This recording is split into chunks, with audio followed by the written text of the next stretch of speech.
السلام عليكم ورحمة الله وبركاته.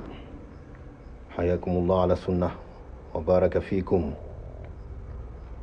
إن الحمد لله نحمده ونستعينه ونستغفره ونعوذ بالله من شرور أنفسنا ومن سيئات أعمالنا.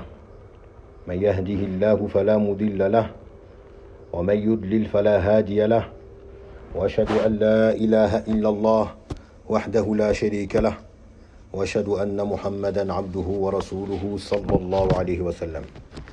أما بعد فإن خير الكلام كلام الله وخير الهدي هدي محمد صلى الله عليه وسلم وشر الأمور محدثاتها وكل محدثة بدعة وكل بدعة ضلالة وكل دلالة في النار.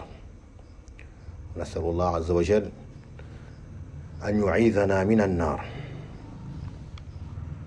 Donc on commence et on poursuit notre étude de ce noble et immense livre qui est Kitab al-Tawhid, qui traite du droit de notre Seigneur et Créateur, Allah Azza wa Jal, qui est le fait de lui vouer un culte exclusif, à lui seul, sans lui donner d'associé. Et nous sommes toujours dans cette introduction du Cheikh rahimahullah ta'ala, à savoir l'obligation du Tawhid. Et nous avons lu les deux versets qu'il a mentionnés, à savoir le premier verset, nous mentionnons la sagesse pour laquelle Allah a créé les djinns et les êtres humains, comme il le mentionne dans son noble livre, dans la sourate Al-Dhariyat, au verset 56, وَمَا خَلَقْتُ الْجِنَّ وَالْإِنسَ إِلَّا لِيَعْبُدُونَ. C'est une traduction approximative des sens, et je n'ai créé les djinns et les hommes que pour qu'ils m'adorent. On expliquait que le verbe adorer dans ce verset et dans d'autres fait référence à l'unification des adorations pour Allah seul. Yani an yuwahhidoun. Et on a lu le deuxième verset qui est dans Surat An-Nahl, Surat les abeilles, au verset 36, où Allah Azza wa Jalla dit وَلَقَدْ بَعَثْنَا فِي كُلِّ أُمَّةٍ رَسُولًا أَنْ يَعْبُدُوا اللَّهَ وَاجْتَنِبُوا الطَّاغُوتَ. Il dit, c'est une traduction approximative des sens de ce verset, et nous avons envoyé dans chaque communauté un messager leur disant adorez Allah et éloignez-vous du Tarout. Et nous avons expliqué, d'après la parole de notre cheikh, celui dont nous prenons la lecture de l'explication qu'il a fait de ce livre, qui est Al-Mulakhasu fi Sharh Kitab al-Tawhid, à savoir le cheikh Salih ibn Fawzan al-Fawzan hafidahullah ta'ala, que le Tarout, c'est tout ce qui est adoré en dehors d'Allah et qui en est satisfait. Donc ici dans ce verset, Allah nous mentionne une fois de plus ce tawhid qui, c'est pour cette cause qu'il a envoyé les messagers.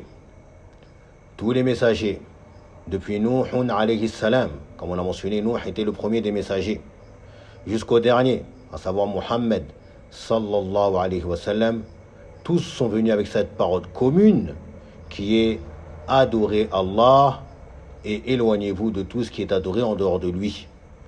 Et comme on a expliqué, ou comme le cheikh nous a expliqué, eh bien cela fait référence à la ilaha illallah, et c'est dans cela qu'on poursuit, qui est le troisième verset que le cheikh rahimahullah ta'ala il mentionne dans son livre Kitab al-Tawhid alladhi huwa haqqullahi ala al-abid, le livre de l'unicité qui est le droit d'Allah sur ses serviteurs, où il nous dit wa qawlihi, et sa parole, c'est-à-dire Allah Azza wa Jal, wa qada rabbuka alla ta'budu illa iyyahu wa bil walidayni ihsana.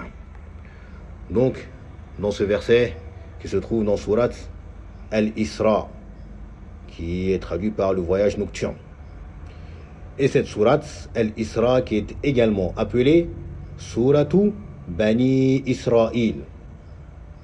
Certaines sourates ont d'autres noms qui ne sont pas mentionnés dans les mushaf que nous avons, mais que vous pouvez retrouver facilement en lisant le tafsir de ces sourates. Donc cette sourate, sourate al-Isra, est également appelée par les savants du tafsir sourate Bani Israël. Sourate Bani Israël, et cela de par la mention que Allah fait de Bani Israël dans le début, dans le milieu et dans la fin de cette sourate.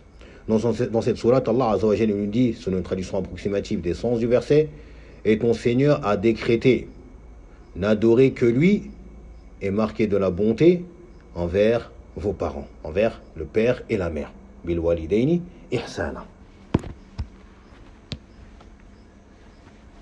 Ici le Cheikh Al-Fawzan, hafidahullah ta'ala, il nous dit Qada, il va nous donner le sens, comme à son habitude, des différents termes qui sont employés. Wa qada, qui veut dire amara, wa wassa. Donc le terme qada, qui veut dire amara, qui veut dire ordonner, ou wa wassa, le verbe wassa, qui est de enjoindre. Donc ici, et votre Seigneur a ordonné, ou encore et votre Seigneur a enjoint. Wal muradu bil qada'i huna, il nous dit que ce qui est voulu ici par le décret, parce que le qada, on peut le traduire également, et c'est le sens qui est voulu ici par le décret, bien que dans le Coran, il a d'autres sens dans plusieurs versets, et il serait peut-être assez long de les mentionner. Donc il dit ici al-muradu huna bil qada wa al-qada'u al-shar'i ad-dini. Ce qui est voulu ici par le terme qada dans ce verset, c'est le décret légiféré ou législatif et dini religieux. La al-qada'u al-qadari al-kawni, et non pas le décret de la prédestination ou encore le décret universel. Car, bien évidemment, il y a une différence entre les deux qu'on apprend dans le chapitre concernant Al-Qada ou Al-Qadar. Pour faire court, lorsqu'on parle de Qada al-Shar'i, ça va englober tout ce que Allah a ordonné et ce qu'il aime. Yani tout ce que Allah aime. Et il n'est pas forcé que cela se passe, comme c'est le cas ici. Cela peut se faire comme cela peut ne pas se faire. Alors que Al-Qada, Al-Qadari ou bien Al-Kawni, qu'on traduit généralement par le décret universel ou le décret de la prédestination, eh bien cela va concerner ce que Allah aime comme ce que Allah n'aime pas. Mais ce qu'il aura décrété doit forcément se passer. Ce qu'il aura décrété comme décret universel doit forcément se passer. Taïb, comme le fait qu'il a décrété qu'il y ait des croyants et des mécréants. Allah il a décrété cela et c'est ce qui se passe. Il y a des croyants et des mécréants. Quant au qada qui est al-shar'i, c'est uniquement ce qu'il aime. Allah il a décrété de manière religieuse et législative que on doit croire en lui et ne pas mécroire en lui. Et c'est ce qu'il aime, qu'on croit en lui. Et il n'aime pas qu'on mécroit en lui. Mais cela a été décrété dans l'universel. Et il y a des croyants et des mécréants, comme j'ai expliqué. Et il y a ceux qui croient en lui et ceux qui ne croient pas en lui. Donc ça, c'est la différence entre les deux. Et il nous dit, Rabbuka ar-Rabbu huwa al-Maliku al-Mutasarrifu. Le Seigneur, c'est celui qui possède et celui qui agit comme bon lui semble et qui dispose. Al-Mutasarrif, c'est celui qui agit comme bon lui semble. Car c'est son royaume, il fait ce qu'il veut. Alladhi rabba jami'a al-alamina bi ni'amihi. Ou plutôt ici, bi ni'amatihi. Bi ni'amihi, c'est dans Usul al-Thalatha. Ici, bi ni'amatihi. Donc c'est celui qui prend soin de l'ensemble de l'univers, de par ses bienfaits. Il prend soin de l'ensemble de l'univers, et cela par ses bienfaits. Subhanahu wa ta'ala. Ce verset ici que l'auteur nous a mentionné, وَقَضَى رَبُّكَ أَلَّا تَعْبُدُوا إِلَّا إِيَّاهُ وَبِالْوَالِدَيْنِ إِحْسَانًا. Il a une particularité. C'est que ce verset se trouve dans un groupement de versets qui font près de 17 versets. Du verset 22 jusqu'au verset 39 de cette sourate Al-Isra. En l'occurrence, notre verset ici qui est le verset 23.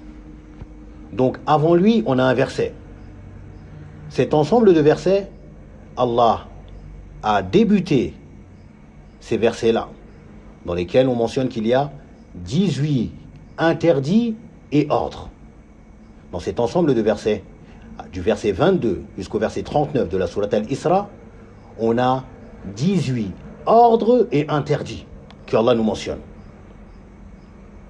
Et il a commencé par quoi? Par l'interdiction de lui donner un associé, qui est le verset juste avant. Il dit subhanahu wa ta'ala: لا تجعل مع الله إلها آخر فتقعد مذموما مخذولا. Il dit subhanahu wa ta'ala: لا تجعل مع الله إلها آخر فتقعد مذموما مخذولا. N'assigne point à Allah d'autres divinités, sinon tu te trouveras méprisé et abandonné. Ici donc, il nous interdit de lui assigner, de lui associer d'autres divinités. Puis le premier ordre vient, qui est وَقَضَى رَبُّكَ أَلَّا تَعْبُدُوا إِلَّا إِيَّاهُ. Et ton Seigneur a décrété de n'adorer que lui. Et ensuite, il y a des ordres et des interdits. Et il termine cet ensemble de versets par quoi? Par un autre verset qui est dans le même sens quasiment: وَلَا تَجْعَلْ مَعَ اللَّهِ إِلَهًا آخَرَ فَتُلْقَى فِي جَهَنَّمَ مَلُومًا مَدْحُورًا. Il dit: n'assigne pas à Allah d'autres divinités, sinon tu seras jeté en enfer, blâmé et repoussé. Donc ici, le choix de l'auteur n'est pas anodin. C'est pas uniquement, et il a mentionné ce verset uniquement pour cet ordre qui nous est mentionné, mais également tout ce qui s'ensuit, tout ce qu'il y a avant, ce qu'il y a avant et ce qu'il y a après. On revient à l'explication du Cheikh Al-Fawzan. Puis il mentionne le terme Allah ta'budu illa iyyahu, que vous n'adorez que lui. Ay an ta'buduhu wa la ta'budu ghayrahu, dans le sens que vous l'adorez lui et que vous n'adorez pas autre que lui. Wa bil walidaini ihsana, et que vous marquiez de la bonté envers vos deux parents, le père et la mère. Ay wa qada an tuhsinu bil walidaini ihsanan kama qada an ta'buduhu wa la ta'budu ghayrahu. Il nous dit, le Cheikh Al-Fawzan, en expliquant cette partie du verset, il dit: et Allah a décrété que vous marquez de la bonté envers votre père et mère, comme il vous a décrété de ne l'adorer lui seul et de ne pas adorer autre que lui. Et comme il va nous expliquer dans ce verset, il y a la preuve que le droit des parents est le droit le plus important après le droit d'Allah subhanahu wa ta'ala, comme il va nous expliquer ici. Il nous dit al-ma'na al-ijmaliyu lil-aya, donc le sens général du verset. Al-ikhbaru anna Allah subhanahu wa ta'ala amara wa wassa ala al-suni rusulihi an yu'bada wahdahu duna ma siwahu. Donc on a ici l'information qu'Allah Azza wa Jal a ordonné et a enjoint par la langue des messagers, yani par la bouche des messagers, qu'il ne soit adoré que lui seul et pas autre que lui. Que ne soit adoré que lui seul et pas autre que lui. Mais également wa an yuhsina al-waladu ila walidayhi ihsanan bil qawli wal fi'l. Mais également Allah a ordonné et il a enjoint que l'enfant doit marquer de la bonté envers son père et sa mère, que ce soit par la parole ou encore par les actes. Et cela, comme on va voir, toutes sortes d'actes de bonté, que ce soit par la parole ou par les actes. C'est général. Cela n'a pas été restreint par une forme de bonté plutôt qu'une autre. Et il nous dit wala yusi'u ilayhima. Et il ne doit pas leur causer du tort.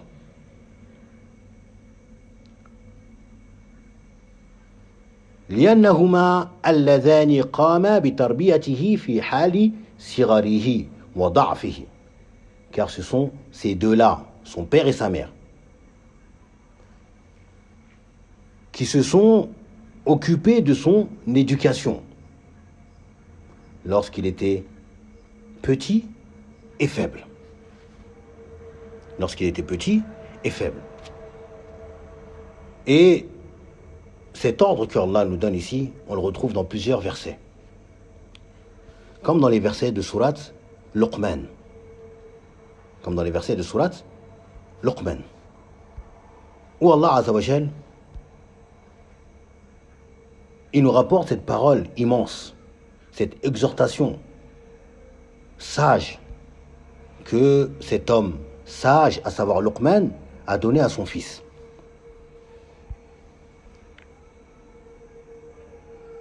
Lorsqu'il lui a dit Ya bunayya, la tushrik billah, inna shirka la zulmun azimun. Luqman le sage, comme il est venu dans la sourate Luqman qui porte son nom, au verset 13, il dit à son fils en l'exhortant Ya bunayya, ô mon fils. Et ce terme qui est employé à tasghir de ibn est une manière de l'appeler avec de l'affection. Comme si tu dis ô mon petit-fils ou ô mon fils chéri. Il y a de l'affection dans ce terme. Ya bunayya, la tushrik billah. Interdiction. Ne donne pas d'associer à Allah. Inna shirka la zulmun azim. Car véritablement, l'associationnisme est une immense injustice. Donc ici, Allah, il mentionne l'interdiction de lui donner un associé. Par la bouche de cet homme sage, Luqman al-Hakim, qui n'est pas un prophète ni un messager. C'est un homme sage. Rahimahullah. Juste après cela, Allah, qu'est-ce qu'il dit? وَوَصَّيْنَا الْإِنسَانَ بِوَالِدَيْهِ. Et nous avons commandé, ordonné, enjoint à l'homme la bienfaisance envers ses parents. Et il continue en disant حملته أمه وهنا على وهن وفصاله في عامين أن اشكر لي ولوالديك إلي المصير. Il nous dit Allah subhanahu wa ta'ala, sa mère l'a porté subissant pour lui, pour cet enfant, elle l'a porté dans son ventre, subissant pour cet enfant peine sur peine, difficulté. Et son sevrage a lieu à 2 ans. La fin de Ar-Rada'a, qui est l'allaitement, le sevrage. La fin de l'allaitement a lieu lorsqu'il aura atteint 2 ans. Puis Allah il dit Anish kurli, sois reconnaissant envers moi. Et juste après, Wali walidayka, et envers tes 2 parents. Il est al-Masir, et c'est vers moi qui sera votre retour. Et encore, Allah, il va nous donner encore une autre exhortation, un ordre, pour quiconque pourrait dévier, comme c'est le cas des Khawarij, qui s'en prennent à leurs parents, après les avoir rendus mécréants, alors qu'ils sont musulmans. Ici, dans ce verset-là, Allah, il nous ordonne la bienfaisance envers nos 2 parents, et va nous dire, même s'ils sont tous 2 mécréants, et c'est pas suffisant, il va nous dire, même s'ils te poussent à la mécréance, à adorer autre que moi, eh bien, marque de la bienfaisance envers eux. Qu'est-ce qu'il dit subhanahu wa ta'ala? Il dit وَإِنْ جَاهَدَاكَ عَلَىٰ أَن تُشْرِكَ بِمَا لَيْسَ لَكَ بِهِ عِلْمٍ فَلَا تُطِعْهُمَا. Et si tous 2 te forcent à me donner un associé ce dont tu n'as aucune connaissance. Il n'y a pas eu de preuve concernant cela. Il dit, alors ne leur obéis pas. وَصَاحِبْهُمَا فِي الدُّنْيَا مَعْرُوفًا. Mais reste avec eux ici-bas de manière convenable. Cela ne doit pas te pousser non plus à être injuste, ingrat envers eux. Ne leur obéis pas dans cet acte qui est contraire à ce pourquoi Allah vous a créé. Ne leur obéis pas dans cela. Mais reste de manière convenable et marque de la bienfaisance envers eux. Et cet ordre de bonté, de bienfaisance envers les parents, on va le retrouver dans les versets qui vont suivre. Même chose. On va voir que ce droit est un droit très très important. C'est pour ça que dans cette sourate dans laquelle nous sommes actuellement, sourate Al-Isra, après avoir mentionné l'ordre d'avoir de la bonté envers nos parents, Allah Azza wa Jal, il va nous interdire des choses ou des paroles qui ne conviennent pas envers nos parents. Et encore plus lorsqu'ils ont atteint un âge avancé. C'est pour ça qu'il dit juste après, وَبِالْوَالِدَيْنِ إِحْسَانًا إِمَّا يَبْلُغَنَّ عِنْدَكَ الْكِبَرَ أَحَدُهُمَا أَوْ كِلَاهُمَا فَلَا تَقُلْ لَهُمَا أُفٍّ. Il dit subhanahu wa ta'ala, selon une traduction approximative des sens de ce verset. Il dit, et si l'un d'eux, ou tous deux, doivent atteindre la vieillesse auprès de toi, tu es encore vivant, tu as grandi, eux ils ont vieilli. Qu'est-ce qu'il dit? Alors ne leur dis pas ouf. C'est deux lettres. La hamza ou fa. Ça c'est une indication pour te dire, fais attention à ne pas dire plus que cela, plus que ces deux lettres. Déjà je t'interdis, ces deux lettres, ne va pas leur dire plus que ces deux lettres. Il nous interdit d'avoir ce genre de lettres, c'est même pas de paroles, ce genre de lettres envers nos parents lorsqu'ils ont atteint cet âge avancé, où il se peut qu'émanent d'eux des choses qui vont te lasser ou te faire perdre patience, car leur raison a diminué. Et peut-être qu'ils vont te demander de répéter une phrase ou quelque chose à plusieurs reprises. Ce qui pourrait t'agacer, ce qui pourrait t'ennuyer. Mais garde ton calme. Et rappelle-toi le temps où toi tu étais faible. Et que eux étaient à tes petits soins. Celui qui se rappelle constamment, comme le Cheikh Abdel Razak Al-Abbad, hafidahullah ta'ala, il dit, celui qui garde en tête à chaque fois le bien que ses parents a fait pour lui, eh bien celui-ci ne manquera pas d'être bienfaisant envers eux.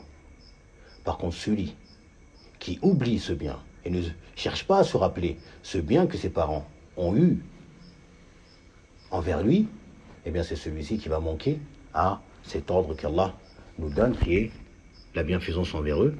Et bien évidemment, il va tomber dans ce que Allah nous interdit, c'est ce genre de paroles ou ces genres d'actes, comme il dit subhanahu wa ta'ala, juste après avoir dit فَلَا تَقُلْ لَهُمَا أُفٍّ, il dit وَلَا تَنْهَرْهُمَا. Également, ne les brusque pas. Ne les brusque pas. Ici, il nous interdit une parole. Puis, il nous interdit un acte.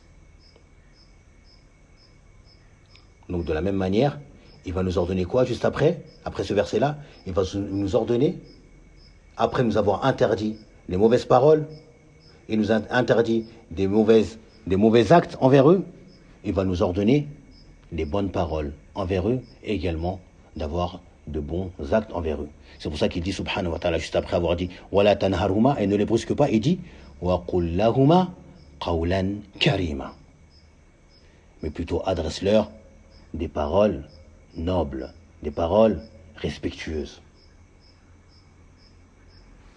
Et il continue subhanahu wa ta'ala en disant wah وَاخْفِضْ لَهُمَا جَنَاحَ الذُّلِّ مِنَ الرَّحْمَةِ. Il dit subhanahu wa ta'ala, et par miséricorde, abaisse pour eux l'aile de l'humilité. C'est-à-dire, sois humble envers eux. Rabaisse-toi et sois humble envers eux, envers tes parents. Surtout quand ils ont atteint cet âge avancé et qu'ils deviennent de plus en plus faibles. Sois à leurs soins. Et ne t'enorgueillis pas. Ne t'enorgueillis pas. Et il termine en disant وَقُلْ رَبِّ ارْحَمْهُمَا كَمَا رَبَّيَانِي صَغِيرًا. Et il dit en faisant cette invocation. Yani, et également invoque pour eux. Ne manque pas à invoquer pour tes parents. Invoque ton Seigneur en disant ô mon Seigneur, fais-leur à tous deux miséricorde, comme ils m'ont élevé tout petit.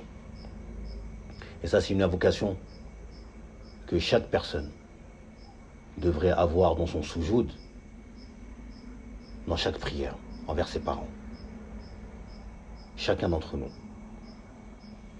doit garder cette invocation dans ses prosternations pour ses parents. De demander la miséricorde d'Allah, le pardon pour eux.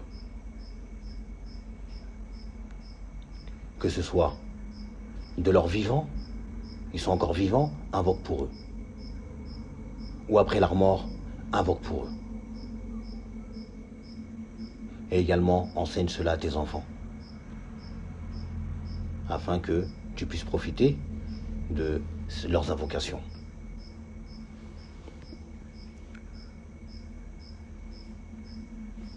On reprend là où le cheikh s'était arrêté. Il dit munasabatu al-ayati lil-bab.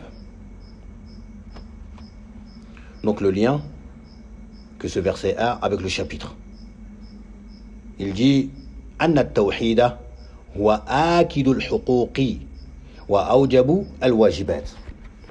Il nous dit que le tawhid est la plus grande, le plus important, akid al-huquq, le plus important des droits et la plus grande obligation, awjabul wajibat. Le tawhid est le plus important des droits et la plus grande des obligations. لأن الله بدأ به في الآية, car Allah a commencé par cela dans le verset. وَقَضَى رَبُّكَ أَلَّا تَعْبُدُوا إِلَّا إِيَّاهُ. Et ton Seigneur a ordonné, et ton Seigneur a enjoint de n'adorer que lui seul. وَلَا يَبْتَدِئُ إِلَّا بِالْأَهَمِّ فَالْأَهَمَّ. Et on ne commence que par ce qu'il y a de plus important, puis ce qu'il y a, ce qui le suit. On commence par ce qu'il y a de plus important, puis ce qui suit cela. Et nous dit ma yustafadu min al-aya, ce qu'il y a tiré comme profit de ce verset. Anna at-tawhida huwa awwalu ma amara Allahu bihi min al-wajibat. Que le tawhid est la première chose qu'Allah a ordonnée parmi les obligations. وهو أول الحقوق الواجبة على العبد. Et c'est le premier des droits qu'incombe au serviteur. Le premier des droits qu'incombe au serviteur est le droit d'Allah qui est le tawhid. Comme on va le voir dans le verset qui va suivre, Inch'Allah, avec plus de détails. Ensuite, il nous dit Ma fi kalimati la ilaha illallah min al-nafi wal-isbat. Également, on tire comme profit de ce verset ce qu'on va retrouver dans la parole la ilaha illallah, qui veut dire la ma'bouda bihaqqin illallah. Qu'aucune divinité ne mérite d'être adorée en vérité, à l'exception d'Allah. Car cette parole se divise, comme il le dit ici, minan nafi wal isbat, d'une négation et d'une affirmation. ففيها دليل على أن التوحيد لا يقوم إلا على النفي والإثبات. Il nous dit donc qu'il y a ici une preuve dans ce verset que le tawhid ne peut être accompli ou ne peut s'accomplir que s'il contient une négation et une affirmation. C'est quoi la négation? Il nous dit nafyul ibadati amma siwa Allahi, le fait de nier que l'adoration puisse être vouée à quiconque en dehors d'Allah ou à autre qu'Allah. Renier que autre qu'Allah puisse être adoré, ça c'est un nafi. Rien ni personne n'a le droit d'être adoré. Ensuite on ramène al-ithbat, l'affirmation, à l'exception d'Allah, sauf Allah. Comme cela a précédé dans la parole qu'Allah nous a mentionnée concernant les messagers. On a envoyé dans chaque communauté un messager. Pour dire quoi? An ya'budullah, ça c'est al-ithbat. Adorer Allah, ça c'est al-ithbat. On a dit que An ya'budullah, ça veut dire wahidullah. Comme a dit le grand savant de cette communauté, à savoir Abdullah ibn Abbas radiyallahu anhuma, lorsqu'il a dit kullu amrin bil ibadati fil Qur'an fahuwa amrun bit tawhid. À chaque fois que tu vas trouver un ordre d'adorer dans le Coran, eh bien c'est l'ordre de unifier tes adorations pour Allah. Donc ici, an ya'budu isbat, an ya'budullah isbat. Adorer Allah, ça c'est l'affirmation que l'adoration est le droit d'Allah seul. Wajtanibu at-taghut, ça c'est un nafi.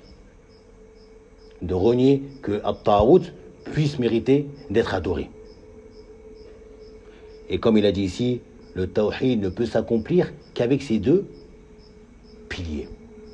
An-naf wa l'isbat. Le tawhid, ça ne peut pas être isbat sans nafi. Quelqu'un dit, moi j'adore Allah, mais je ne renie pas ce qui est adoré en dehors d'Allah. Donc ceux qui adorent Bouddha, bon, moi je ne dis pas que c'est batil, je ne dis pas que c'est vain, que c'est nul. Ceux qui adorent le veau, même chose. Ceux qui adorent la croix, même chose. Non, moi juste j'adore Allah, mais je ne renie pas. Lui, il n'a pas fait de tawhid. Il n'a pas de tawhid. Je dirais même pas qu'il a pas concrétisé, c'est qu'il n'a pas de tawhid. C'est pas tawhid ça. Même chose, une personne qui vient et qui nie sans affirmer. Il vient avec un nafs seulement. Que rien ni personne n'a le droit d'être adoré, et c'est fini. Et Allah, non, rien ni personne n'a le droit d'être adoré. Ça, c'est pas tawhid non plus. Il faut impérativement les deux. Rien ni personne n'a le droit d'être adoré, à l'exception d'Allah. Sauf Allah, lui seul, qui mérite le droit d'adoration. Puis le cheikh, hafidahullah ta'ala, il continue en disant wa azamatu haqqi al-walidaini, l'immensité du droit des deux parents. Comment on tire cela? Il dit haythu atafa haqqahuma ala haqqihi, du fait que Allah a fait lier, a fait joindre ou a fait suivre leur droit à son propre droit. Waja'a fil martabati athaniya, et que ce droit, le droit des parents, est venu en deuxième position, juste après le droit d'Allah. Et cela, comme je l'ai dit, on va retrouver cela dans les deux versets qu'on va suivre après. C'est-à-dire, on a trois versets qui se suivent, et dans les trois versets, Allah ordonne qu'il soit adoré lui seul et pas autre que lui. Et juste après, il mentionne quoi? Le droit des parents. Il mentionne son droit, et juste après, il mentionne le droit des parents. Dans le verset là qu'on est en train d'étudier de Surat al-Isra, dans le verset qui va suivre juste après de Surat al-Nisa, et dans le verset d'après de Surat Aba Yahya, Surat al-Nahl. Al-An'am. Taïb, le verset de Surat Al-An'am. Donc dans ces 3 versets, on va avoir le droit d'Allah suivi du droit des parents. Puis il continue, il nous dit Wujubul ihsani ila al-walidaini bi jami'i anwa'il ihsan. L'obligation de la bienfaisance envers les 2 parents avec ou par l'ensemble des formes de bienfaisance. Par l'ensemble des formes de bienfaisance. Jamia. Liannahu lam yakhussa naw'an duna naw'. Car Allah n'a pas spécifié une forme de bienfaisance plutôt qu'une autre. Yani c'est général. Soyez bienfaisants envers vos 2 parents. Yani toute forme de bienfaisance, tout ce qui est connu comme étant de la bienfaisance, tu peux le faire. Taïb, tout ce qui est connu comme étant de la bienfaisance, eh bien tu peux le faire. Et il termine en 5e en disant Tahrimu uquqi al-walidayn. L'interdiction de quoi? De manquer de respect aux parents. Ou dans le sens naram de manquer de respect, d'être mauvais envers eux. Ceci est interdit. Et cela, comme on le voit dans le verset, Allah nous ordonne d'être bienfaisants envers eux. Donc cela implique qu'il est interdit d'être mauvais envers eux. Et même plus tôt, Allah nous l'a dit clairement. Wala taqul lahuma ouf. Ne leur dis pas ouf. C'est 2 lettres. Wala tanharhuma. Et ne les brusque pas. Et dans la sunna, le prophète sallallahu alayhi wa sallam, dans le hadith qui est rapporté par Al-Bukhari et Muslim, il dit aux compagnons, le prophète sallallahu alayhi wa sallam, Ala unabbi'ukum bi akbaril kaba'ir, ne vais-je pas vous informer du plus grand des péchés? Et les compagnons, bien évidemment, qui sont désireux afin de connaître le bien, mais également le mal, pour s'en prémunir, ils ont dit Bala ya Rasulallah. Bien sûr, au messager d'Allah. Allez, informe-nous. On est à l'écoute. On va enregistrer et mettre en pratique. On va se mettre à l'abri de cela. Car celui qui ignore une chose ne peut pas se mettre à l'abri de cette chose-là. Celui qui ignore le mal ne pourra pas se prémunir de ce mal. Et le prophète sallam, qu'est-ce qu'il dit? Al-ishraku billah. De donner un associé à Allah. Akbarul kaba'ir. Première. Le plus grand des péchés. Qui est le fait de donner un associé à Allah. Et il dit juste après wa uququ al-walidayn. Qui est le fait de mal agir envers eux. Qui est le contraire de al-bir bil walidayn.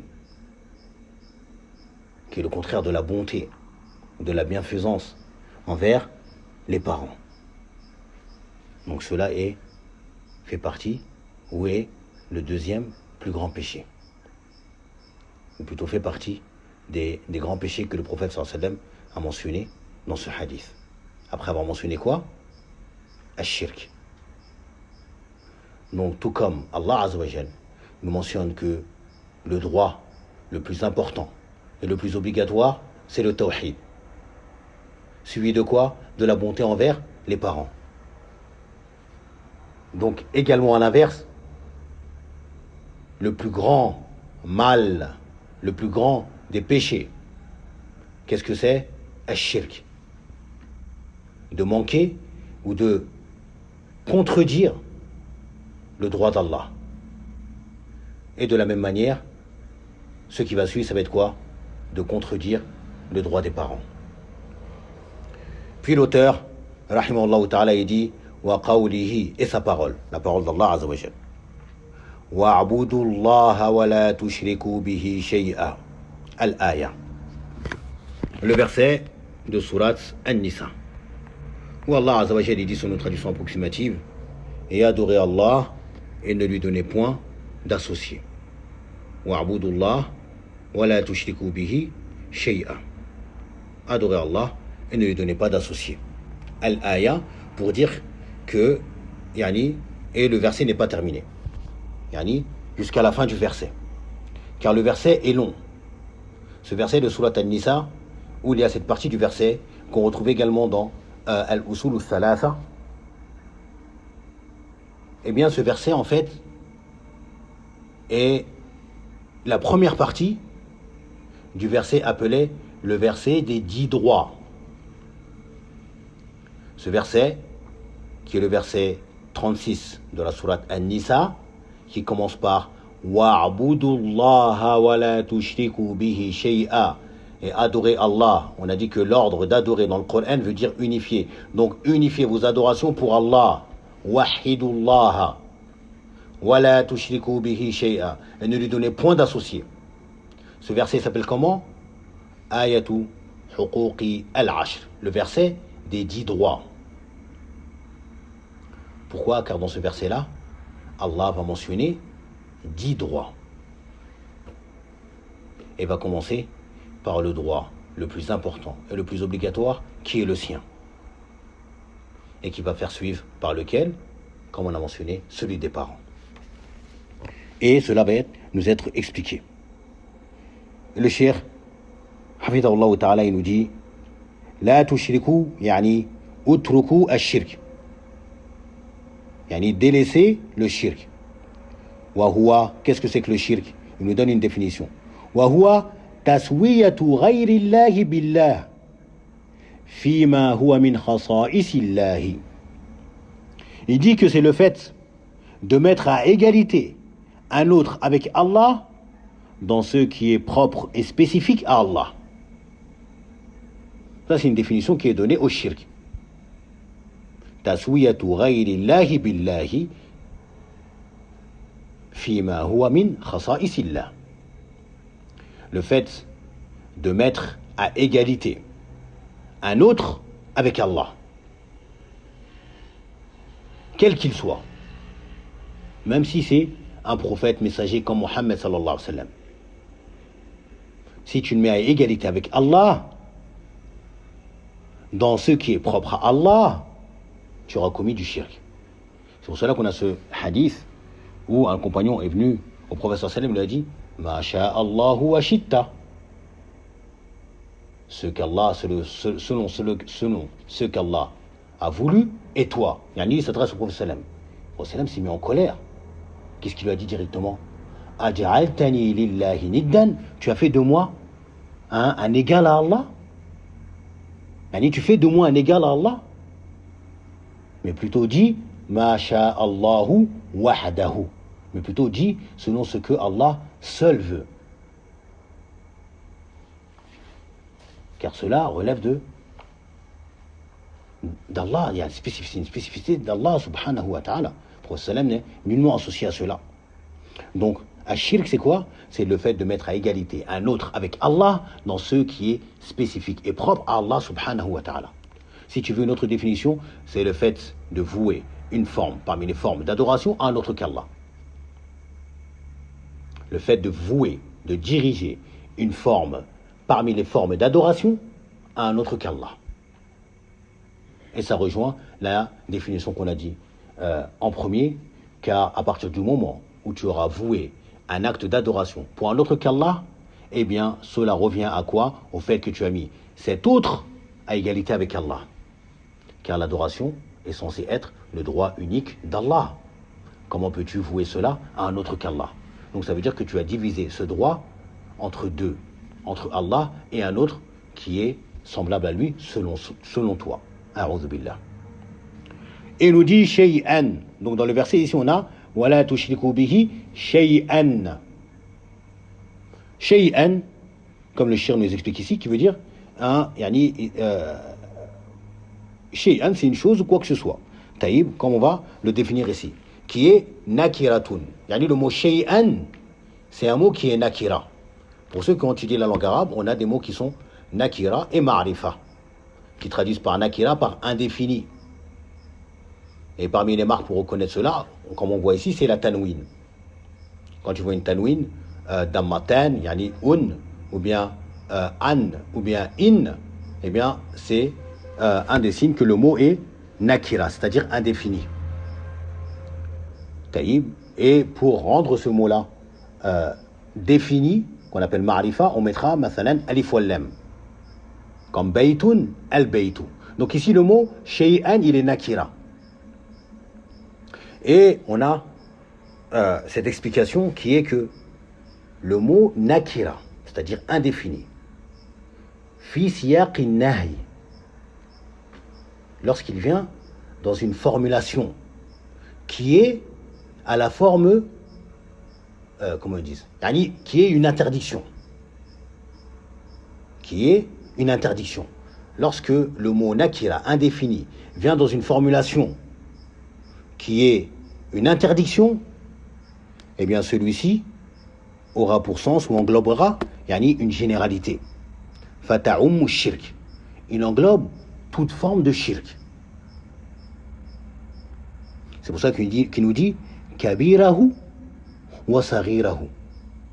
Ici dans le verset wala tushriku bihi shay'an, et ne lui donner et ne lui associer rien du tout ou quoi que ce soit, que ce soit du shirk akbar ou du shirk asghar, que ce soit un ange ou que ce soit une pierre, que ce soit un prophète ou que ce soit un astre, que ce soit une statue ou que ce soit un diable, que ce soit un peu ou que ce soit beaucoup. Wala tushriku bihi shay'an. Fata'um. C'est une généralité. Il nous dit al-ma'na al-ijmaliyu lil-aya. Donc le sens général du verset. Ya'murullahu subhanahu wa ta'ala. Allah subhanahu wa ta'ala, il ordonne. Ibadahu bi'ibadatihi wahdahu la sharika lah. Il ordonne à ses serviteurs de l'adorer lui seul, sans lui donner d'associé, ou lui qui n'a pas d'associé. Wa yanhahum 'ani shirk. Et il leur interdit de lui donner un associé. Il leur a interdit le shirk. Allah, il nous ordonne à nous de ne l'adorer que lui. Où est-ce qu'on a cela? Wa'budullaha. Adorer Allah. On a expliqué que adorer, c'est unifier. Wahidullaha. Et il nous interdit de lui donner associé. Wala tushriku bihi shay'a. Walam yakhussa naw'an min anwa'il ibada. Et il n'a pas spécifié une forme parmi les formes d'adoration. La du'a, wala salata, wala ghayra, wala ghayrahuma. Ça ne concerne pas l'invocation seulement, ou la prière seulement, ou autre seulement.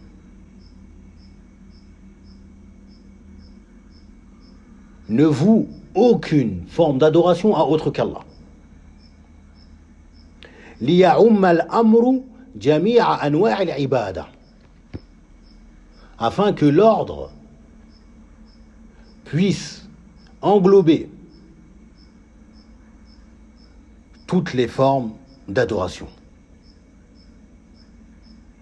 Il t'ordonne de l'adorer, adore-le par toutes les formes d'adoration.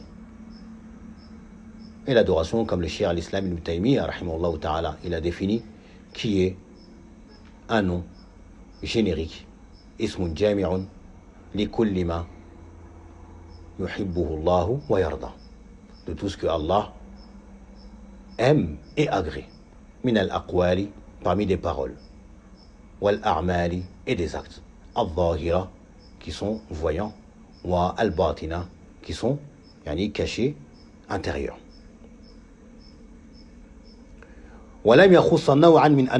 Également, il n'a pas spécifié une forme parmi les formes de shirk.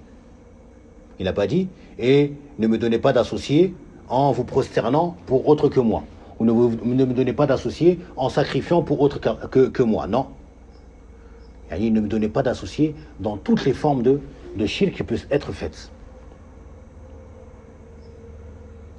Et comme le cheikh Abdel Razak al-Abbad le mentionnait, que la forme de shirk la plus répandue est le shirk dans la vocation.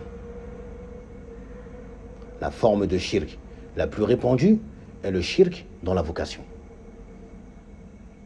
Les gens invoquent autre qu'Allah, énormément. A'udhu billah, qu'Allah nous en préserve. Munasabatul ayati lil bab. Donc le lien de ce verset avec notre chapitre. Annaha ibtada'at bil amri bit tawhid wa nahy 'anil shirk. Ce verset-là, qu'on a mentionné comme étant le verset des 10 droits, commence par l'ordre du tawhid. Et également commence par quoi? Par l'interdiction du shirk. Fafiha tafsir tawhid. On a dans cela l'explication du tawhid. Quelle est donc l'explication du tawhid? Il nous dit bi annahu ibadatullahi wahdahu wa tarku shirk. Le tawhid c'est quoi? L'adoration d'Allah seul et le délaissement du shirk, qui est le fait d'adorer autre que Allah. C'est ça l'explication du tawhid. Et on a encore ce qu'on a mentionné juste avant, qui est an-nafyu wal-ithbat, la négation et l'affirmation. Des fois on peut la trouver dans le sens, ou dans l'ordre, affirmation puis négation, comme on peut la trouver négation puis affirmation. Comme dans Kalimatut Tawhid, c'est négation puis affirmation. La ilaha, c'est la négation. Illallah, c'est l'affirmation. Et cela, on l'a trouvé dans le verset qui a précédé. Ou plutôt, dans les deux versets qui ont précédé, c'était l'affirmation puis la négation. L'affirmation puis la négation. Il nous dit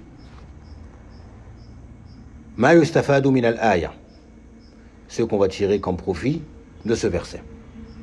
Wujubu ifradillahi bil ibadati, l'obligation d'unifier nos adorations pour Allah.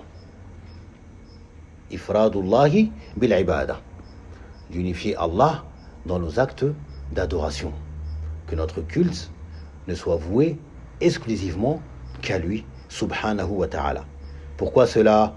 لأن الله أمر بذلك أولا, car en tout premier, c'est ce dont Allah nous a ordonné. Dans ce verset-là, la première chose qu'Allah nous ordonne, c'est quoi? C'est at-tawhid, le fait de l'unifier dans l'adoration. فهو آكد الواجبات, donc c'est le plus important des obligations. Deuxièmement, tahrim ou shirk, l'interdiction du shirk. Qu'est-ce que c'est que le shirk? Ou plutôt, pourquoi l'interdiction du shirk? Lianna Allah, pourquoi ou comment on tire l'interdiction du shirk dans ce verset? Il dit lianna Allah naha anhu, car Allah a interdit cela. Fahuwa ashaddu muharramat, c'est le plus grave des interdits. C'est le plus grave des interdits. Ashaddu muharramat. Allah a interdit cela. Comme ils disent, Ash-shirku a'zamu dhanbin usiya Allahu bih.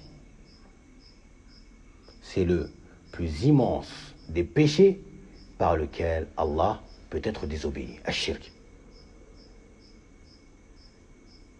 Comme on le voit, c'est directement contraire à son droit, à ce pourquoi il nous a créés, à ce pourquoi il a fait descendre les livres, à ce pourquoi il a envoyé les messagers. C'est pour cela qu'on a mentionné la parole de Luqman lorsqu'il a dit « Inna shirka la zulmun azim ». C'est une immense injustice, c'est la plus immense des injustices, ash-shirk. Thalithan, troisièmement, anna ijtinab ash-shirki shartun fi sihhati al-ibadati. Anna ijtinaba, ceux qui ont le livre et qui ont une kasra sur le bas, eh bien il faut corriger, il faut mettre une fatha. C'est une faute d'imprimerie. On va trouver des fois quelques erreurs de voyelles. Donc en troisièmement, c'est anna ijtinaba, c'est pas anna ijtinabi. Anna ijtinaba ash-shirki shartun fi sihhati al-ibadati. Donc le fait de s'éloigner, de délaisser le shirk est une condition pour la validité de l'adoration. Ton adoration ne peut être valide, valable et acceptée si elle est entachée de shirk. Comme le cheikh Mohammed ibn al-Wahhab rahimahullah ta'ala nous mentionne dans son introduction des 4 règles. Il dit que l'adoration ne peut être appelée adoration. Ne peut être appelée adoration que si لا تسمى العبادة هي عبادة إلا مع التوحيد que si elle est jointe au tawhid. Et que si le shirk se mêle à ce tawhid, il ne faut pas croire qu'il y a un combat qui va se faire entre les deux, une sorte de lutte. Bon, peut-être que le tawhid va le vaincre. Non. Si le shirk il s'installe, le tawhid il s'en va, il laisse. Et le shirk il annule tout. C'est pour ça qu'il a donné l'exemple de la personne qui fait ses ablutions. Kama anna salata la tusamma salata illa ma'a at-tahara. Comme la prière ne peut être appelée prière qu'avec une purification. Celui qui prie sans purification, sans ablution, on ne peut pas dire qu'il a prié. On ne peut pas dire qu'il a prié. Même s'il récite Surat al-Baqarah dans la première raka'at et Surat al-Imran dans la deuxième. On ne va pas dire qu'il a prié. Il n'a pas prié, il n'a pas d'ablution. فَإِذَا دَخَلَ الشِّرْكُ فِي الْعِبَادَةِ فَسَدَتْ. Lorsque le shirk rentre dans l'adoration, il l'annule. Il la corrompt complètement. L'adoration, là, ça définit. Il dit Kama kal hadathi ida dakhala fi tahara. Comme al hadath, qui est le fait de laisser sortir soit l'urine, soit un gaz, soit autre que cela, eh bien, après avoir eu ces ablutions. Eh bien, ça annule. Tu ne vas pas dire que ces ablutions elles sont à moitié ou bien il y a les 3/4. Non, ça a tout annulé. Ça a tout annulé. Donc le shirk, lorsqu'il rentre dans l'adoration, il annule l'adoration complètement. Pourquoi? Car la préservation du shirk, l'éloignement du shirk, le délaissement du shirk est une condition pour la validité de l'adoration. C'est une condition. لأن الله قارن الأمر بالعبادة بالنهي عن الشرك. Et cela il dit car Allah a fait joindre l'ordre de l'adoration à quoi? À l'interdiction du shirk. Donc on comprend par cela que l'éloignement du shirk est une condition pour la validité de l'adoration. Il nous dit quatrièmement anna shirka haramun. Le shirk, il est haram, interdit. Il n'y a pas de shirk qui est valable ou qui est excusable. Comme ceux qui adorent des personnes enterrées, qui étaient soi-disant pieux, ou qui étaient soi-disant ces personnes pieuses. Et les adorent, et ils disent, non, on ne les adore pas parce qu'on n'a pas pour conviction qu'ils sont des créateurs, qui créent le ciel ou la terre que nous ont créés, ou bien qui donnent la subsistance, ou bien qui gèrent le monde. Mais ce sont des personnes pieuses, qui ont un rang auprès d'Allah. Et on les prend comme intercesseurs et intermédiaires. Et ils s'inventent des motifs pour cautionner ce crime qu'ils font, cette immense injustice.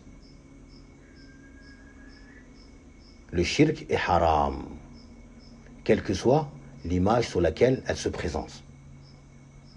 C'est pour ça que le shirk nous dit ici anna shirka haramun. Le shirk est interdit. Qalilahu wa kathirahu. Le peu de shirk, un peu de shirk, c'est haram. Beaucoup de shirk, c'est haram. Taïb, il n'y a pas un degré. Après 4 fois, c'est bon, maintenant tu n'as plus le droit. Non. Dès la première fois, c'est interdit. Une seule fois, c'est interdit. Il n'y a pas un nombre minimum. Yani, on t'a donné, comment ils appellent ça? Des chances. Hein, tu as 3 chances. Mais au bout de la 3e, ça sera compté. Non. Le shirk, il est interdit. Un peu ou beaucoup. Qalilahu wa kathirahu. Kabirahu wa saghirahu. Que ce soit le grand shirk,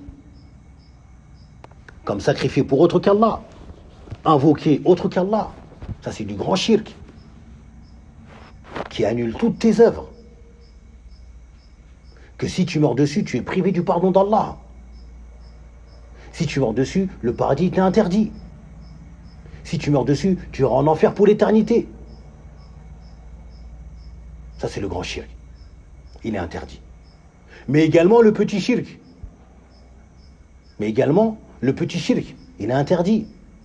Comme le fait de jurer par autre qu'Allah, sans avoir de réelle conviction en la personne en qui tu jures. Cela est interdit. Le serviteur ne doit jurer que par Allah. Man halifa bi ghayri Allahi faqad ashraka aw kafara. Quiconque jure par autre qu'Allah aura commis du shirk, aura associé ou a mécru. Lianna, comment on sait que le shirk, qu'il soit un peu ou beaucoup, qu'il soit petit ou grand, est interdit? Le Cheikh Al-Fawzan, hafidahullah ta'ala, il nous dit Lianna kalimata shay'an nakiratun fi siyaq an-nahy fata'ummu kulla dhalik. Cela car le mot shay'an, il est venu dans une formulation qui est à la forme yani interdiction, yani de l'interdiction, c'est une interdiction. Voilà, Allah ici, c'est harfu an-nahi. C'est pour cela que le verbe juste après, il est majzoum. Il n'y a plus le noun. Pour ceux qui ont étudié la langue arabe. Donc ici, c'est la an-nahi. Le la de l'interdiction, qui rend le verbe d'après majzoum. À la base, c'est tushrikuna, quand il est marfou'. Mais comme le la d'interdiction est venu, donc il a été supprimé, c'est la marque. Car le verbe est devenu majzoumun. Donc, le mot nakira, dans une formulation d'interdiction, mais également dans une formulation négative également, il a la même fonction, eh bien, il va englober yani, toute forme de shirk. Il va englober toute forme de shirk. Fata'umu kulla dhalik. Ça englobe tout cela. C'est-à-dire que ce soit petit, que ce soit grand, que ce soit un peu ou beaucoup. Taïb. Puis il nous dit, 5e, annahu la yajuz an yushraka. La yajuz an yushraka ma'allahi ahadun fi ibadatihi. An yushraka. Fatha sur le ra et sur le kaf. Il n'est pas permis d'associer quelqu'un avec Allah dans l'adoration. Il n'est pas permis d'associer quelqu'un à Allah dans l'adoration. La malakun wa la nabiyun. Ni un ange, ni un prophète. Wa la salihun, ni un homme pieux. Min al-awliya'i. Parmi les alliés d'Allah, yani, ou les saints. Wa la sanamun. Non plus une statue. Pourquoi encore? Lianna kalimata shay'an ammatun. Car le mot shay'an qui est venu dans cette formulation d'interdiction, eh bien, il quoi? Il renvoie à une généralité. Tout. Taïb. Donc il est interdit de donner un associé à Allah, que ce soit un ange, un prophète, un messager, un homme pieux. Même chose, que ce soit un arbre, le soleil, une statue, une pierre, un occupant d'une tombe, un diable, quoi que ce soit.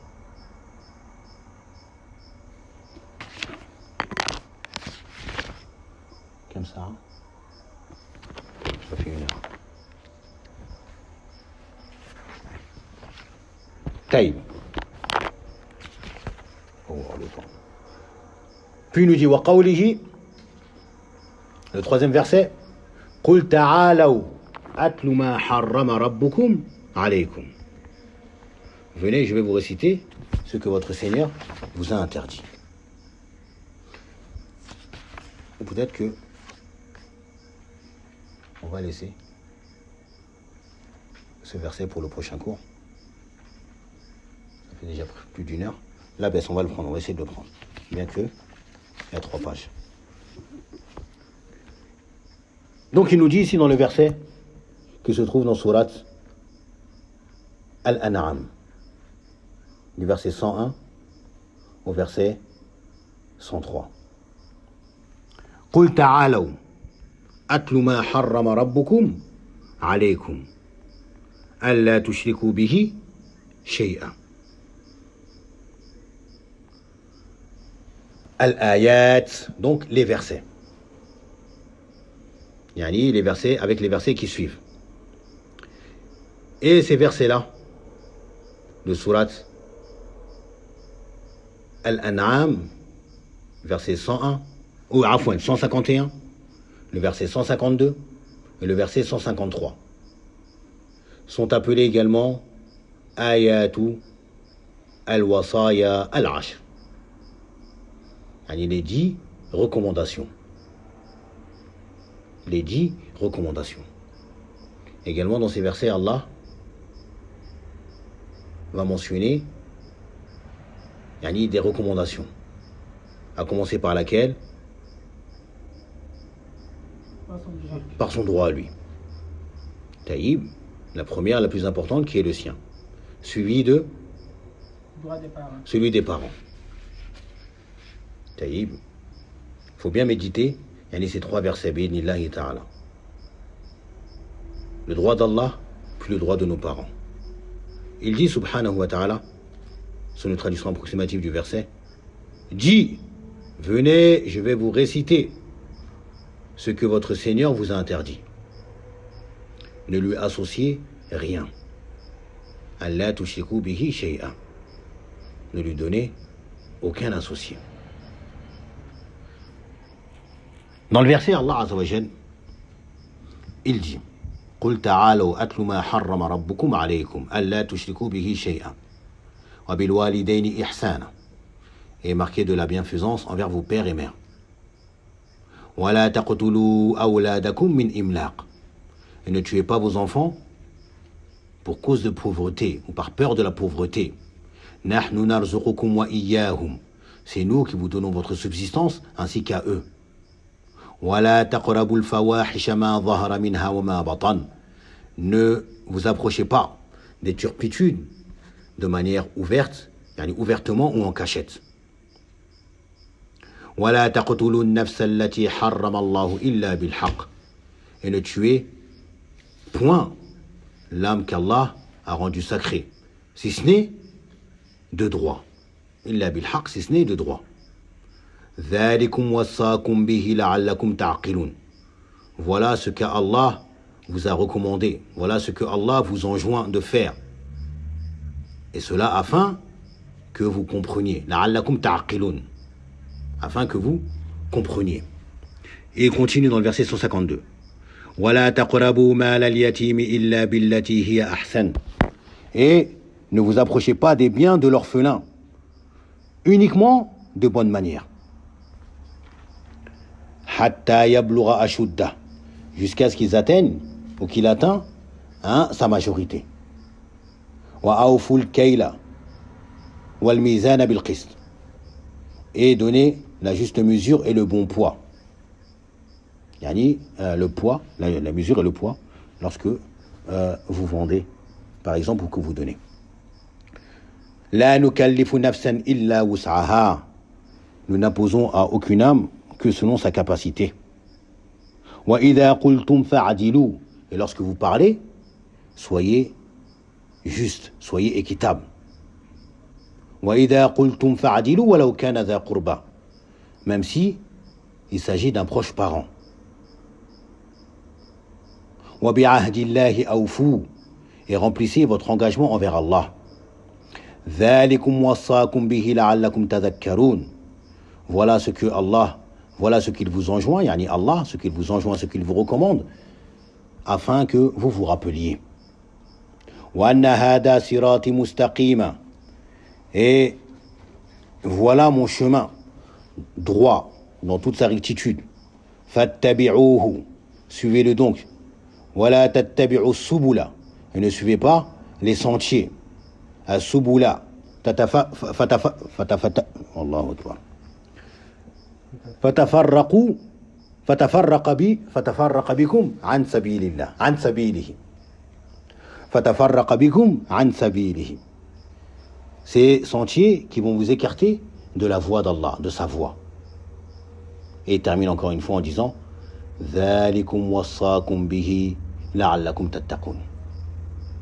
Voilà ce qui vous enjoint afin que vous atteigniez at-taqwa, la piété. L'imam al-Tabari, rahimahullah ta'ala, dans son tafsir de ce verset, il dit que Allah Azza wa Jal a mentionné à la fin de chacun de ces trois versets ذَلِكُمْ وَصَّاكُمْ لَعَلَّكُمْ تَعْقِلُونَ dans le premier. Dans le deuxième ذَلِكُمْ وَصَّاكُمْ بِهِ لَعَلَّكُمْ تَذَكَّرُونَ. Et dans le troisième ذَلِكُمْ وَصَّاكُمْ بِهِ لَعَلَّكُمْ تَتَّقُونَ. Donc dans le premier verset لَعَلَّكُمْ تَعْقِلُونَ, afin que vous raisonniez, que vous compreniez. Dans le deuxième, afin que vous vous rappeliez. Et dans le troisième, afin que vous atteigniez la taqwa, la crainte, ou que vous craignez. Il dit que Allah a mentionné cet ordre. لَعَلَّكُمْ تَعْقِلُونَ, puis لَعَلَّكُمْ تَذَكَّرُونَ, puis لَعَلَّكُمْ تَتَّقُونَ. Il a mentionné cet ordre. Car l'être humain, lorsqu'il va raisonner, il va se rappeler. إِذَا عَقَلُوا تَذَكَّرُوا. Lorsqu'il va raisonner et comprendre, il va se rappeler. وَإِذَا تَذَكَّرُوا. Et lorsqu'il va se rappeler, خَافُوا. Il va avoir peur. Donc, إِذَا تَذَكَّرُوا خَافُوا. Et lorsqu'ils vont se rappeler, ils vont avoir peur. وَإِذَا خَافُوا اتَّقَوْا. Et lorsque cette peur va les envahir, eh bien, ils vont craindre leur Seigneur.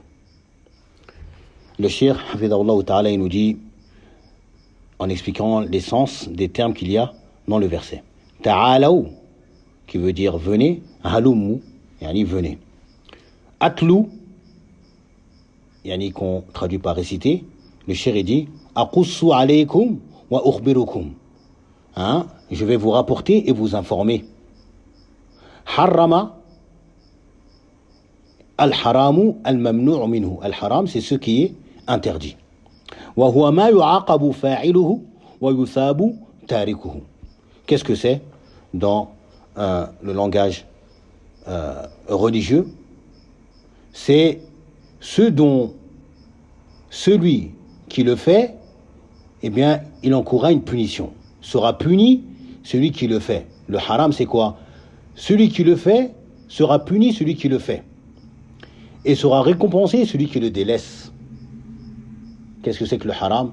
C'est sera puni celui qui le fait. Et sera récompensé celui qui le délaisse. Et à l'inverse, al-wajib, ce qui est obligatoire, c'est ma yuthabu fa'iluhu. Sera récompensé celui qui le fait. Et sera puni celui qui le délaisse. طيب الآيات يعني إلى آخر الآيات الثلاث من سورة الأنعام يعني jusqu'à la fin des trois versets de la sourate Al-An'am. من قوله قل تعالوا, depuis la parole d'Allah, dis au Mohammed, dis-leur venez, ta'alaw, venez, qui vient du verbe ta'ala, qui est un verbe à l'impératif uniquement. Il n'y a pas de madi, il n'y a pas de mudari'. Il est uniquement à cette forme-là à l'impératif. Ta'ala à un homme. Ta'alay ou encore ta'ali, selon certains pays, à une femme. Ta'ala à deux personnes. Ta'alaw à un groupe d'hommes. Ta'alayna à un groupe de femmes. Donc dis-leur Mohammed sallallahu alayhi wa sallam, dis-leur venez إلى قوله في ختام الآيات الثالثة, jusqu'à la fin du verset numéro 3, ذلكم وصاكم به لعلكم تتقون, voilà ce que je vous enjoins et vous recommande afin que vous atteigniez la crainte pieuse, التقوى. المعنى الإجمالي للآية, le sens général du verset. يأمر الله نبيه أن يقول لهؤلاء المشركين الذين عبدوا غير الله. Allah Azza wa Jal, il ordonne à son prophète de dire à ses associateurs qui ont adoré autre que Allah, وَحَرَّمُوا مَا رَزَقَهُمُ اللَّهُ, et ils ont interdit ce que Allah leur a donné comme subsistance, وَقَتَلُوا أَوْلَادَهُمْ تَقَرُّبًا لِلْأَصْنَامِ, et ils ont tué leurs enfants afin de se rapprocher de leur statut. فعلوا ذلك بآرائهم وتسويل الشيطان لهم, et ils ont fait cela par suivi des opinions taïb, et également par cette tromperie ou cette séduction que le diable leur a faite.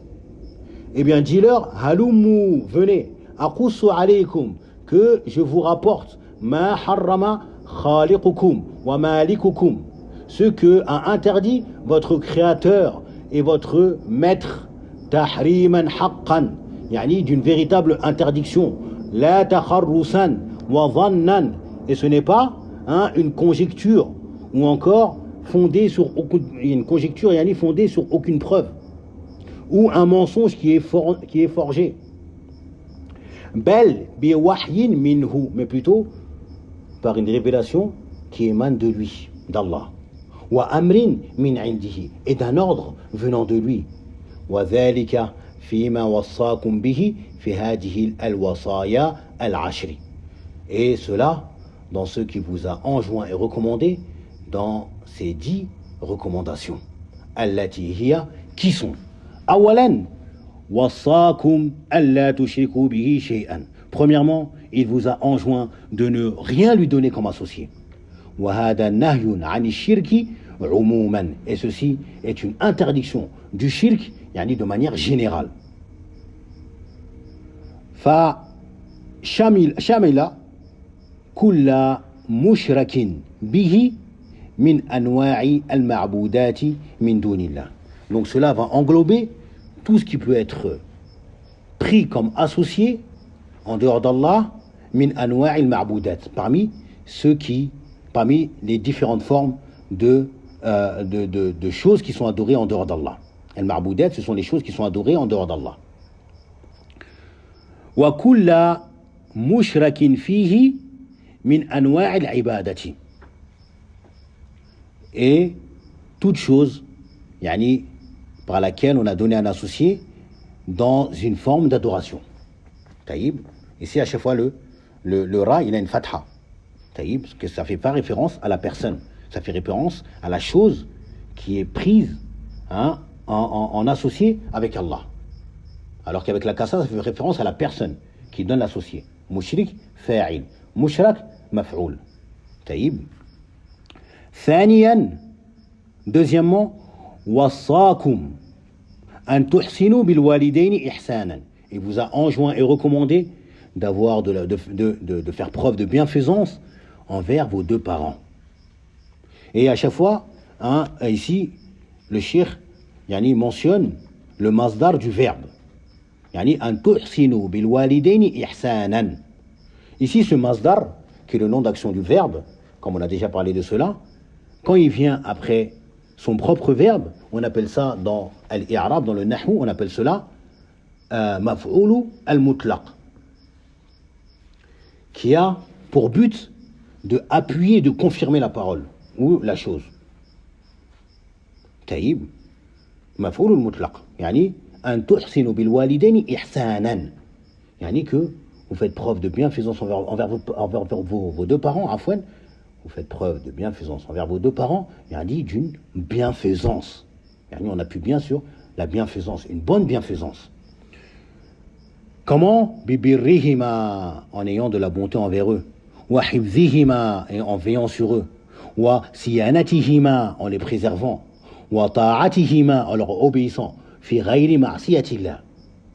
Mais on ne leur obéit pas dans une désobéissance à Allah. On les obéit uniquement de ce qui est convenable. Comme on a vu dans le verset de Surat Luqman. S'il t'ordonne, il te force à me donner un associé, c'est-à-dire à adorer autre qu'Allah, fala tuti'huma, ne leur obéis pas. Pourquoi? Parce qu'il n'y a pas d'obéissance à une créature pour désobéir au Créateur. La ta'ata fi makhlouqin fi ma'siyati al-khaliq. Ça, c'est une règle qu'il faut retenir.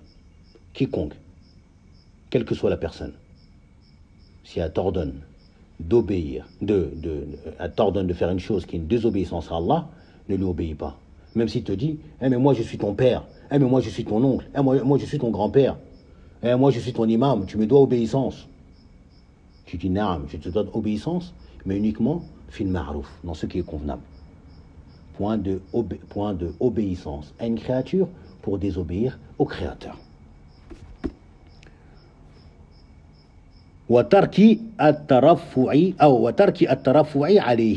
Également, tu ne dois pas t'enorgueillir ou chercher à t'élever au-dessus de tes parents.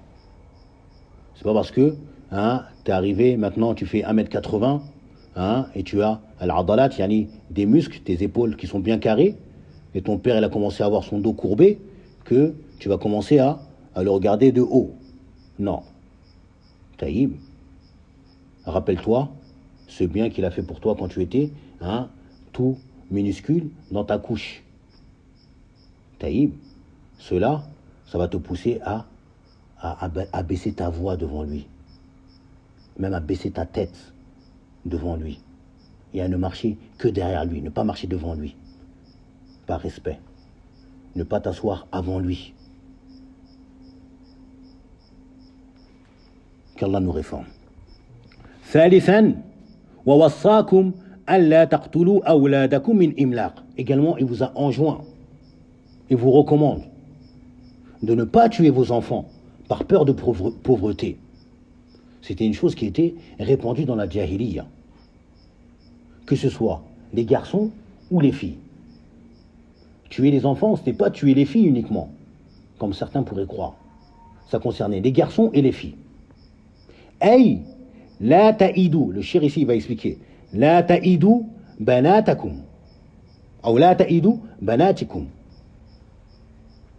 Donc, n'enterrez pas. Ta'idou, c'est le fait de enterrer vivante, comme il est venu dans Surat Takwir. Wa idal ma'oudatu su'ilat. Al-ma'oudatu, c'est celle qui a été enterrée vivante. Une pratique qui était répandue au temps de la Jahiliya, la période pré-islamique. Yani, pour eux, la fille était synonyme de honte, de avilissement. Et ça le fait que Allah leur accorde une fille, ça les faisait monter dans une rage, une colère. Et ils avaient honte de leur peuple, qu'ils sachent qu'il a eu une fille. Donc qu'est-ce qu'ils faisaient? Au moment de l'accouchement, quand la femme s'apprête à accoucher, ils creusaient un trou, direct, à côté. Ils creusaient un trou. Si l'enfant c'est un garçon, alhamdulillah, c'est bon, on le garde. Si c'est une fille, directement, ils le mettent dans le trou, vivant, ils l'enterrent. Ou encore, ils gardent cette fille et ils l'élèvent jusqu'à un certain âge. Et ensuite, il la prend et il l'enterre vivante. Sans rahma, sans pitié, sans rien. Au point, il y a un récit où il y a un des compagnons qui a mentionné cela, qu'il a fait cela au prophète sallam, qu'il a fait cela à Afwan. Il raconte ce récit au prophète sallam, de ce qu'il a fait à sa fille. Et il se souvient des dernières paroles de sa fille, qui dit « Ya abati, oh mon père, oh mon père ». Et le prophète sallam qui fond en larmes. Le prophète sallam qui fond en larmes. Sallallahu alayhi wa sallam. Donc ça, c'est ce que les gens de la Jahiliya, ils étaient. Mais également, les garçons. Ils avaient peur de la pauvreté, donc ils tuaient leurs garçons. Ou ils les tuaient également comme offrande pour leurs idoles. Et cela par ordre du diable, qui leur a insufflé cela. A'udhu billah. C'est pour ça qu'il dit Wala taqtulu abna'akum khashyat al-faqr. Ne tuez pas vos garçons par peur de pauvreté. Ils avaient peur que ces garçons-là, yani c'est comme ils disent, c'est une bouche de plus à nourrir. Il va manger mon risque. Non, c'est pour ça qu'Allah Azza wa Jalla dit dans le verset Nahnu narzuqukum. C'est moi qui vous nourris, qui vous donne votre subsistance. Wa iyyahum. Et eux également. Ne te soucie pas de cela. Tu es un garçon, garde-le en vie. Ton risque, c'est moi qui vais te donner le tien. Et lui, c'est moi qui vais lui donner le sien. Taïb. Donc ne faites pas cela. Allah, il interdit cela. Hein, ne tuez pas vos enfants par peur de pauvreté, vos garçons. Fa'inni raziqukum, c'est moi qui vous nourris. Wa raziquhum, et qui leur donne à eux également leur subsistance. Falastum tarzuqunahum, c'est pas vous qui les nourrissez, c'est pas vous qui leur donne leur subsistance. Bal wala tarzuquna anfusakum, non plus vous vous nourrissez vous-même. C'est moi qui vous nourris. Allah wa razzaq subhanahu wa ta'ala. Demande à Allah azza wa jalla qui nous accorde une bonne subsistance. Puis il dit rabi'an wa wassakum alla taqrabu al-fawahisha ma zahara minha wa ma batan. Et également, il vous enjoint de ne pas vous approcher de la turpitude, qu'elle soit apparente ou cachée. Ay al-ma'asi al-zahiratu wal-khafiyya, dans le sens des désobéissances, qu'ils soient apparentes ou faites en secret. خامسا ووصاكم ألا تقتلوا النفس التي حرم الله قتلها. Également, il vous a enjoint, recommandé de ne pas tuer l'âme que Allah a rendue sacrée, que Allah a interdit qu'on la tue. Quelle est cette âme qu'Allah a interdit qu'on la tue? Il dit le Cheikh Al-Fawzan, وهي النفس المؤمنة, le croyant. Le croyant, il est interdit de tuer.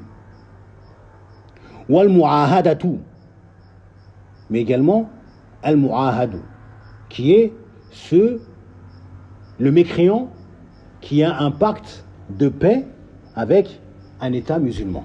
On appelle ça mu'ahad. Il est interdit de les tuer. Celui qui tue un mu'ahad, comme le prophète a dit, il ne sentira pas l'odeur du paradis. Il dit illa bil haqq, sauf de droit.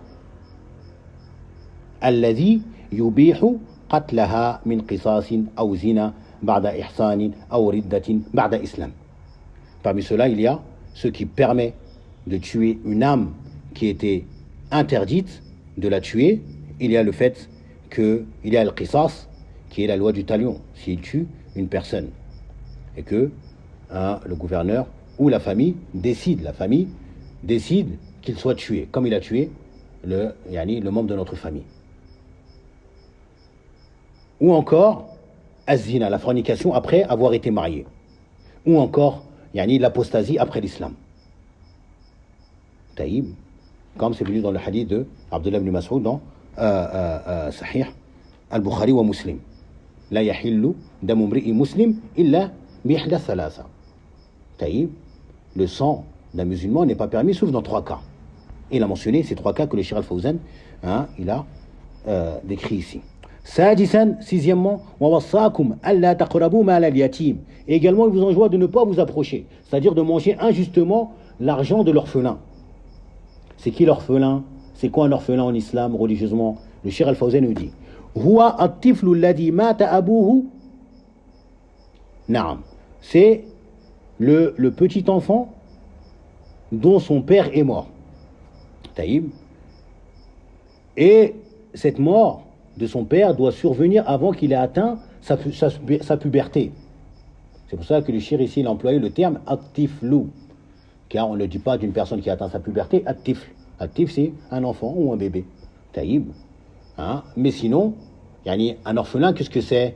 C'est une personne dont son père est mort avant qu'il ait atteint sa puberté. Avant que lui il ait la puberté, son père est décédé. On appelle ça yatimun, yatim. Taïb, s'il avait 20 ans ou 25 ans et son père il meurt, ou il avait 40 ans, son père est décédé, c'est pas un yatim, religieusement. C'est pas un yatim. Taïb. Donc, illa billati hiya ahsanu min tasrifihi bima yahfazuhu. Donc, la raison qui peut te permettre de prendre de l'argent de l'orphelin pour l'utiliser, c'est quoi? C'est de l'utiliser à bon escient. À bon escient. Taïb, comme ce qui va préserver cet argent et qui va le faire augmenter. Pour lui, bien sûr. Jusqu'à ce que tu lui donnes cet argent lorsqu'il aura atteint sa puberté. Hatta tadfa'uhu ilayhi hina yablugha ashuddahu. Lorsqu'il aura atteint sa puberté, tu lui donnes sa majorité, tu lui donnes son argent. Taïb, et ce que tu as fait. Tu as pris son argent, tu l'as utilisé dans un commerce, ce commerce il a fructifié, tu prends l'argent et ce qui est les bénéfices et tu les donnes, c'est à lui. Ça c'est permis. Taïb. Ar-rujdou, hein, huwa ar-rujdou, yani ar-rujdou wa zawal as-safahi ma'a al-boulou. Taïb, la majorité c'est quoi? C'est qu'il atteint ar-rujd, yani qu'il soit yani net, droit dans sa tête. Yani, il a atteint un peu, comment ils disent ar-rujd? J'ai oublié le terme. Quelqu'un de rachid, yani, c'est quelqu'un yani, qui a sa tête, yani, ne fait pas les choses yani, de manière bête. Taïb, wa zawal as-safah. As-safah, c'est yani, ce qui est fait de manière yani, sans sagesse. Taïb, ça émane des petits-enfants ou également des personnes qui ont dépassé un âge taïb, très avancé et que leur raison a commencé à partir. Taïb, ils vont faire des choses qui sont insensées. Cela, on parle de safa. Taïb, généralement, ou plutôt, des fois, ils traduisent cela par la sottise, l'imbécilité, mais dans ces cas-là, on ne parle pas de cela. On parle de quelqu'un qui, yani, ne sait pas yani, mesurer les choses. Taïb, ne sait pas mesurer les choses. Hein? Un enfant, tu lui donnes un billet de 10 000 francs CFA. Taïb, il va aller voir quelqu'un pour acheter comme un chewing-gum qui coûte 25 francs. Taïb, la personne, il suffit qu'elle lui rende 10 pièces de 100 francs, il va se dire, ça y est, je suis le plus riche du monde. Alors que la personne, elle a arnaqué. Taïb, pourquoi? Parce qu'il n'a pas un rujd, il a safa. Il a safa. Taïb. Naam, sabi'an, septièmement, wa awful kayla wal mizana bil qist. Hein? Il nous dit, et donner yani, la pleine mesure et le poids de manière équitable. De manière juste et équitable. Naam, de manière juste et équitable. La nukallifu nafsan illa wus'aha. Et on impose à aucune âme, naam, ce qu'elle ne peut supporter. Ay aqimu al-adl. Yani, soyez juste. Fil ard, quand vous prenez. Wa al-i'ta, quand vous donnez. Hasba istita'atikum, en fonction de vos capacités. Soyez juste. Taïb. Et ça revient au tafsir de Surat Al-Mutaffifin. Thaminan, wa idha qultum fa'adilu. Et quand vous parlez, quand vous dites, soyez également juste. Fa'adilu. Walau kana dha qurba. Même si c'est en faveur d'un proche. Yani, amara bil adli fil qawli ala al-qarib wal ba'id. Allah, il t'ordonne d'être juste dans ta parole, que ce soit en fonction, que ce soit en faveur d'un proche, comme d'une personne yani, éloignée. Comme une personne yani, avec qui tu n'as pas de lien, ou une personne qui n'est pas de ton pays, taïb, ou qui n'a pas les mêmes origines que toi. Eh bien, parle justement avec celui qui a, de manière juste avec celui qui a les mêmes origines que toi, comme tu parles également avec l'autre de la même manière. Il n'y a pas de différence. Voilà, aucun za qurba. بعد الأمر بالعدل في الفعل. Donc Allah il a ordonné yani, al-adl, la justice, l'équité dans la parole après avoir ordonné l'équité dans l'acte. Wa tasi'an, neuvièmement, et c'est l'avant-dernier point, il nous dit wa bi'ahdillahi ay wasiyatahu, yani sa recommandation, allati wassakum biha, qui vous a enjoint, awfu, yani remplissez-la. Remplissez cet engagement. Ay inqadu li dhalika. Soumettez-vous à cela. Bi an tuti'uhu fima amara bihi wa naha anhu. Dans le fait de lui obéir dans ce qu'il vous a ordonné de faire et ce qu'il vous a interdit. Wa ta'malu bi kitabihi wa sunnati nabiyhi. Et que vous œuvrez avec son livre et la sunna de son prophète. Et عاشرا وأن هذا صراطي مستقيما فاتبعوه ولا تتبعوا السبل فتفرق بكم عن سبيله.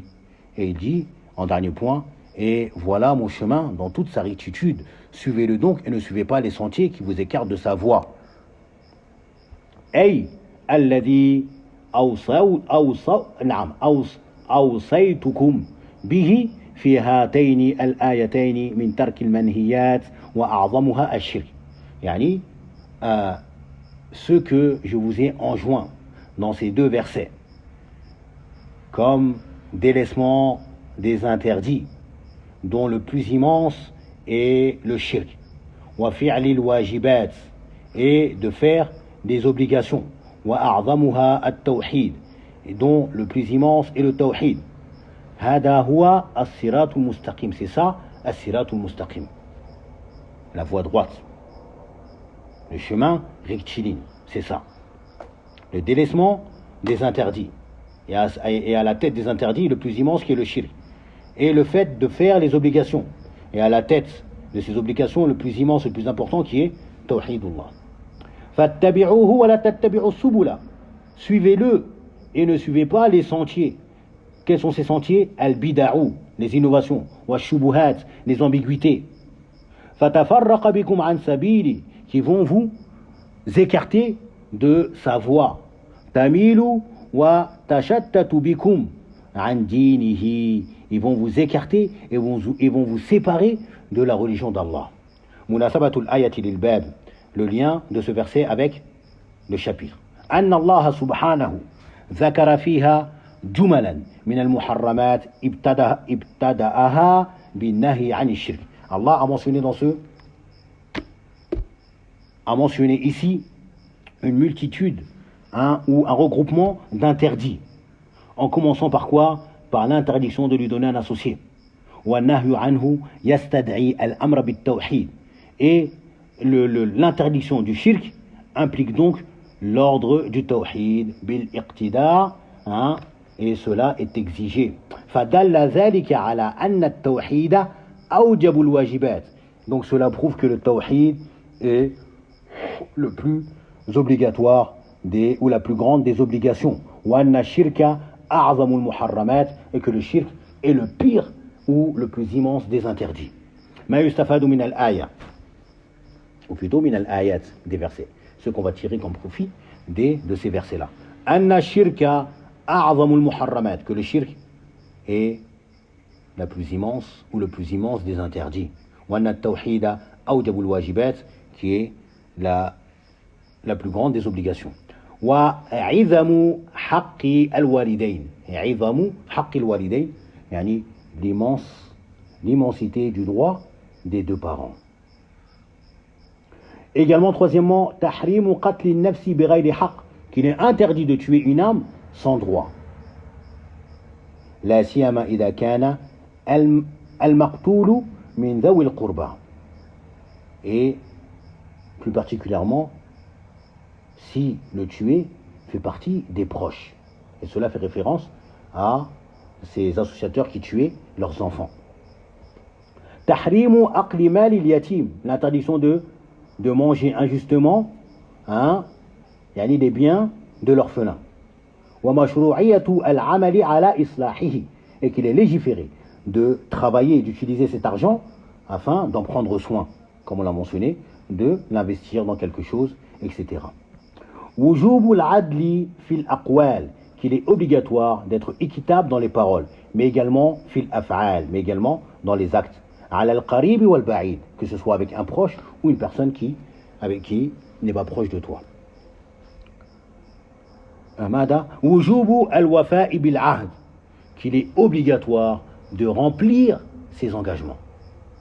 Si tu prends un engagement avec une personne, remplis-le. Si tu donnes ta parole ou tu signes un contrat, remplis cet engagement. Sauf s'il y a dans cela, bien évidemment, une désobéissance à Allah. Sinon, remplis ton engagement. Ya ayyuhalladhina amanu awfu bil uqud. Vous qui avez cru dans le premier verset de Surat Al-Maïda, remplissez vos engagements. Et contrat que vous avez, et les engagements. Également, septièmement, wujubu ittiba'i din al-islam wa tarki ma adahu, l'obligation de suivre la religion de l'islam et le délaissement de toute autre voie qu'est l'islam. Inna ad-dina 'inda Allahi al-islam. La seule, la religion acceptée par Allah, c'est l'islam. Wa man yabtaghi ghayra al-islam dinan falan yuqbala minhu. Celui qui désire ou qui veut suivre une autre religion que l'islam, cela ne sera pas accepté. Allah n'acceptera point cela. Et cela il sera dans l'au-delà parmi les perdants. Al-Khusran al-Mubin, qui est le fait d'être en enfer pour l'éternité. Qu'Allah nous en préserve. Et huitièmement, qui est le dernier point, أن التحليل والتحريم حق لله. Que le fait de rendre licite et de rendre illicite, cela est un droit appartenant à Allah seul. C'est Allah qui légifère ce qui est licite et ce qui est illicite. C'est pour cela que toute personne qui rend licite ce que Allah a rendu illicite, ou qui rend illicite ce que Allah a rendu licite, parmi les choses qui sont connues de la religion, bid-daroura, eh bien celui-ci il aura mécru. Il sera sorti de l'islam. On appelle ça al-istihlal. Sur cela, on a terminé l'explication de nos 3 versets de ce chapitre. Et il nous reste encore 2 hadiths à faire pour le prochain cours, bi'idhnillahi ta'ala. Et je m'excuse de la longueur, on a pris 1h45, en demandant à Allah Azzawajal que ce qui a été dit puisse nous être profitable, ici-bas comme dans l'au-delà, qu'il nous pardonne nos fautes et nos erreurs, que cela provient de nous et du diable, et que tout ce qui a été dit de bon provient de lui, subhanahu wa ta'ala. On lui demande qu'il nous pardonne ainsi qu'à nos parents, ceux qui sont vivants et ceux qui sont décédés, qu'il leur fasse miséricorde, comme ils ont été bons envers nous lorsqu'on était petits, et qu'il nous accorde les moyens d'être bienfaisants et d'être bons envers nos parents, que ce soit de leur vivant, mais également après leur mort, et qu'il nous accorde une descendance qui puisse être bienveillante et bienfaisante envers nous, une fois qu'on aura atteint cet âge de avancer où on sera faible. ربنا آتنا في الدنيا حسنة وفي الآخرة حسنة وقنا عذاب النار سبحانك اللهم وبحمدك وأشهد أن لا إله إلا أنت وأستغفرك وأتوب إليك وبارك الله فيكم لحسن استماعكم وأسأل الله أن يحفظكم جميعا والسلام عليكم ورحمة الله وبركاته.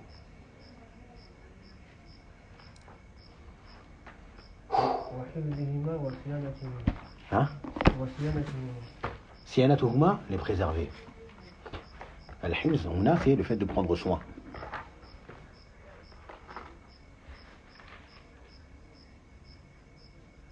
Fallait qu'on termine.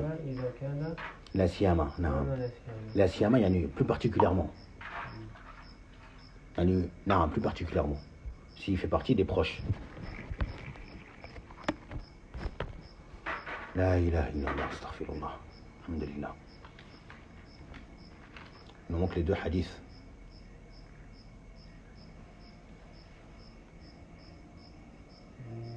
مالككم تحريما حقا لا تخرص Hein? تخرصا c'est des paroles qui sont dites sans preuve. Ça y est, putain là ça enregistre.